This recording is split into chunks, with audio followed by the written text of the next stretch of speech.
قل لازواجک و بناتک و نساء المؤمنین. اب یہاں پہ اللہ سبحانہ تعالیٰ جو حکم دے رہے ہیں وہ نبی کریم صلی اللہ علیہ وسلم سے کہا جا رہا ہے کہ آپ اپنی ازواج سے کہہ دیں اور اپنی بیٹیوں سے اور تمام مسلمان عورتوں سے. تو یہ اب اس میں بات نہیں ہے کہ یہ خاص حکم جو ہے یہ امہات المومنین کے لیے تھا یا صحابیات کے لیے تھا، نہیں، یہ سب کے لیے ہے. وَنِسَاءِ الْمُؤْمِنِينَ کا کیا مطلب ہے کہ مومن عورتوں سے کہہ دیجئے کہ کیا کریں کہ وہ جب بھی اپنے گھروں سے نکلیں تو اپنے جلباب اوڑھ لیا کریں. جلابیب ہند کا لفظ آیا کہ جلباب لے کریں. یہ جلباب کیا ہوتا ہے انشاءاللہ اس کے بارے میں ہم بات کرتے ہیں کہ ایک آؤٹر کورنگ کا نام ہے کہ اپنا جو نارمل ڈریس ہے اس کے اوپر بھی ایک آؤٹر کورنگ لے لیں. وہ کیا ہے اس کے بارے میں بھی ہم بات کرتے ہیں. پورا جو ہمارا اسلامک ڈریس کوڈ ہے مردوں کے لیے کیا ہے، عورتوں کے لیے کیا ہے. اور پھر نیچے یہاں پہ میں نے سلائڈ پہ مینشن کیا ہے کہ ورس 33 میں ذکر کیا گیا کہ جب آپ اپنے گھر سے باہر جاتی ہیں تو اپنی زینت کو ڈسپلے نہ کریں. ایک یہ حکم آ گیا. پھر ورس 32 میں یہ بھی ذکر کیا گیا کہ اپنی جو آواز ہے اس کے اندر لچکاؤ پیدا نہیں کرنا چاہیے تاکہ جس کے دل میں کجی ہے وہ آپ کی بات سے کہیں غلط مطلب نہ لے لے. تو یہاں پہ بڑا ایک امپورٹنٹ پارٹ ہے. عورت کو یہ کہا جا رہا ہے کہ آپ اپنی آواز میں لچکاؤ نہ لے کے آئیں، یعنی آپ فلیٹ ٹون میں بات کریں، بہت پیار سے اور میٹھے انداز میں بات نہ کریں، کیونکہ مسئلہ آپ کے ساتھ نہیں ہے، مسئلہ اس کے ساتھ ہے جو آپ کی بات سن رہا ہے. ہو سکتا ہے آپ کی انٹینشن رہتی ہے کہ بھائی صاحب یہ سوٹ کتنے کا ہے، وہ کہتے ہیں جی یہ 4000 کا سوٹ ہے. یہ والا کتنے کا ہے، یہ 5500 کا ہے. اچھا ایسا کریں یہ پیک کر دیں، نارمل، نو پرابلم. لیکن اگر وہ جا کے کہتی ہے کہ السلام علیکم بھائی جان کیسے ہیں آپ، تو اس کو تو ہو سکتا ہے آپ کی انٹینشن ٹھیک ہوگی. اللہ تعالیٰ عورت کو بلیم نہیں کر رہے، کہہ رہے ہیں کہ وہ جو مرد ہے نا وہ آپ کی اس بات کا غلط مطلب لے سکتا ہے. تو اس لیے کہا کہ آپ اپنی سپیچ کو ذرا نارمل رکھیں تاکہ جس کے دل میں کجی ہے، ٹیڑھ پن ہے، وہ غلط اس کی انٹرپریٹیشن نہ کرے. اور پھر آیت نمبر 59 میں یہ بھی بتا دیں کہ جب آپ اپنے گھروں سے باہر نکلیں تب بھی اپنے آپ کو کور کر کے نکلیں. تو یہ سارے احکامات جو ہیں ان کا تعلق پردے کے ساتھ ہے، حجاب کے ساتھ ہے، جو کہ سورہ احزاب میں موجود ہیں. اچھا اب یہ مسلم ڈریس کوڈ کیا ہے، مسلمہ ڈریس کوڈ، مسلم ڈریس کوڈ بھی بات کر لیتے ہیں. سب سے پہلی بات مرد اور عورت کا جو ڈریس کوڈ ہے اس میں جہاں فرق ہوگا وہ میں آپ کو بتا دوں گا. عورت کے لیے جو ہے وہ سر سے پاؤں تک کورنگ ہے جب بھی وہ اپنے گھر سے باہر نکلتی ہے. مرد کے لیے جو اس کی سطر ہے وہ اس کے ناف سے لے کے اس کے گھٹنوں تک ہے. اسی طرح سے جو کلودنگ ہے وہ دونوں کے اعتبار سے لوز ہونی چاہیے، فٹڈ نہیں ہونی چاہیے. تو پہلی چیز یہ کہ آپ کی سطر جو ہے وہ کورڈ ہو، نمبر 1 جب آپ گھر سے نکل رہے ہیں. گھر کے اندر اوبیسلی آپ اپنا ڈریس کوڈ ریلیکس کر سکتے ہیں. نمبر 2 یہ ہے کہ آپ کے کپڑے جو ہیں وہ بہت فٹڈ نہ ہوں، کھلے ہونے چاہیے. نمبر 3 یہ کہ وہ سی تھرو مٹیریل نہ ہو، یعنی یہ نہ ہو کہ کپڑے تو کھلے ہیں لیکن سی تھرو ہیں، ٹرانسپیرنٹ ٹائپ کا مٹیریل ہے، ٹرانسلوسنٹ مٹیریل ہے. نمبر 4 یہ ہے کہ عورتیں جو ہیں وہ مردوں کی مشابہت نہ کریں اور مرد عورتوں کی مشابہت نہ کریں. Men should not dress up like women and women should not dress up like men. ابھی میں دیکھ رہا ہوں آہستہ آہستہ دنیا میں نا ٹرینڈ آ رہا ہے یونیسیکس ٹائپ کلودنگ کا، کہ عورتیں جو ہیں وہ مردوں کے سوٹس پہن کے آفس جا رہی ہیں، مرد جو ہیں وہ اسکرٹس پہننا شروع ہو گئے.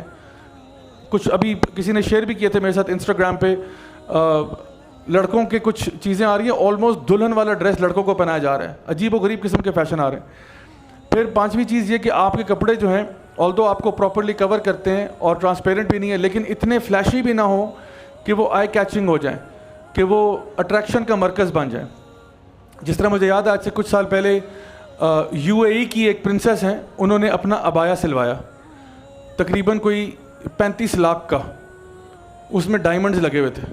اب یہ 35 لاکھ کا عبایا جو ہے یہ تو یعنی آپ سمجھ لیں کہ وہ کتنا اٹریکٹیو قسم کا عبایا ہوگا.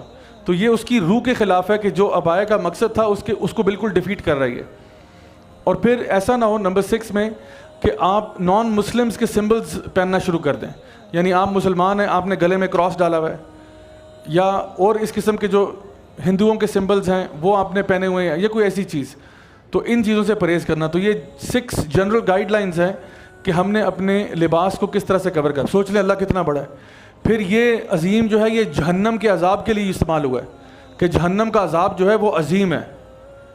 پھر یہ نبی کریم صلی اللہ علیہ وسلم کے کردار کے لیے استعمال ہوا ہے کہ آپ کا جو کردار ہے وہ عظیم ہے. اور پھر یہ لفظ جو ہے یہاں پہ ایک کامیابی کے لیے استعمال ہوا ہے کہ جو کامیابی، ایسی کامیابی کوئی چھوٹی موٹی کامیابی نہیں، فقد فاز فوزا عظیما، بہت بڑی کامیابی ہے جو لوگ اللہ اور اس کے رسول کی اتباع کرتے ہیں، پیروی کرتے ہیں. تو یہ بھی اسی سورہ میں جہاں پہ یہ ہمیں احکامات بتائے جا رہے ہیں کہ نبی کریم صلی اللہ علیہ وسلم کو جو تعلیمات دی جا رہی ہیں کہ آپ اپنی ازواج سے بھی کہہ دیں، اپنی بیٹیوں سے بھی کہہ دیں اور تمام مسلم عورتوں سے کہہ دیں کہ ان کا ڈریس کوڈ کیا ہونا چاہیے. اور پھر اللہ تعالیٰ نے سورہ اعراف میں یہ بات ارشاد فرمائی تھی کہ وَلِبَاسُ التَّقْوَىٰ ذَلِكَ خَيْرٌ، کہ یقیناً جو تقویٰ کا لباس ہے وہ سب سے بہتر ہوتا ہے. یعنی صرف آؤٹر کورنگ نہیں ہے، اندر بھی کوئی چیز ہوتی ہے. تقویٰ کا لباس جو ہے نا اصل چیز وہ ہے. شیخ عبداللہ کریم کوئک ہیں، کینیڈا میں ہوتے ہیں. انہوں نے ایک واقعہ سنا ہے کہ جب وہ مدینہ یونیورسٹی میں تھے نا، تو کہتے ہیں کہ ہم لوگ لڑکے جب مدینہ یونیورسٹی میں پڑھتے تھے تو ہم لوگ باہر فٹ بال کھیلتے تھے. تو وہ اپنے ثوب جو ہے نا وہ اپنے گھٹنوں پہ باندھ دیتے تھے اور فٹ بال کھیلتے تھے. تو کہتے ہیں کہ ہمارے اسی جہاں پہ ہمارا وہ پلے ایریا تھا، ایک کورٹ سا بنا ہوا تھا جہاں پہ ہم کھیلتے تھے، اس کے سامنے ایک اپارٹمنٹ بلڈنگ تھی، اور اس اپارٹمنٹ بلڈنگ کے اندر ایک لڑکی رہتی تھی جس کا نام رشیدہ تھا. اور کہتے ہیں ہم سب کو پتہ تھا کہ اس کا نام رشیدہ ہے. اور کہتے ہیں اس لیے پتہ تھا کیونکہ جب رشیدہ آتی تھی سر سے پاؤں تک کورڈ ہوتی تھی، ماشاءاللہ پورا عبایا، نقاب، حجاب، سب کچھ. لیکن جب وہ آتی تھی تو وہ یعنی ہماری فیلڈ کے سامنے سے گزر کے جاتی تھی، اور ہر لڑکے کو وہ گھور رہی ہوتی تھی، اور ہر لڑکے کو یقین تھا کہ میرے پہ فدا ہوئی ہوئی ہے. اور کہتے ہیں رشیدہ کے آنے سے پہلے اس کی خوشبو بتا دیتی تھی کہ رشیدہ ابھی 30 سیکنڈ میں ارائیو کرنے والی ہے. تو کہتے ہیں رشیدہ نے آؤٹ سائڈ تو شریعت کا لبادہ تھا، لیکن شاید لباس التقویٰ نہیں تھا، وہ مسنگ تھا. تو جو تقویٰ کا لباس ہے نا وہ سب سے پہلے آپ کے اندر ہوتا ہے. نبی کریم صلی اللہ علیہ وسلم سے جب پوچھا گیا کہ تقویٰ کدھر ہے، آپ نے فرمایا التقویٰ ہاں ہونا، تقویٰ یہاں دل کے اندر ہوتا ہے. سو کبھی کبھار یہ ہوتا ہے کہ ہم لوگ شریعت کا لبادہ اوڑھ لیتے ہیں لیکن شریعت ابھی ہمارے اندر نہیں اتری. اور کبھی کبھار یہ ہوتا ہے کہ شریعت اندر ہوتی ہے لیکن ابھی باہر نہیں آئی. دونوں طریقے ہو سکتے ہیں. سو ان سائڈ آؤٹ سائڈ، ظاہر اور باطن دونوں میں ہم لوگوں نے اپنے آپ کو اللہ تعالیٰ کے بتائے ہوئے احکامات کے مطابق لے کے چلنا ہے. اچھا